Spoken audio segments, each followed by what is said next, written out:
julio de 939. Era la campaña decisiva, la victoria definitiva del califato.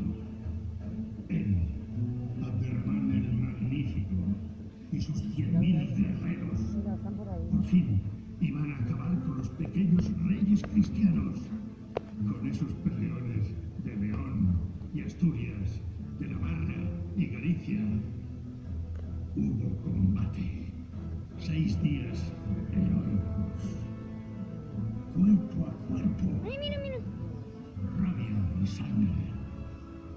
Y oh, sorpresa, el califa, el invencible, fue vencido.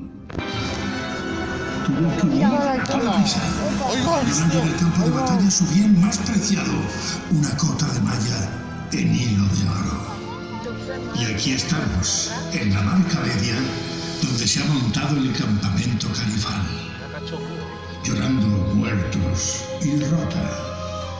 Los cantos de Salama, la hija del califa, no llegan a consolar a su padre cuando irrumpe.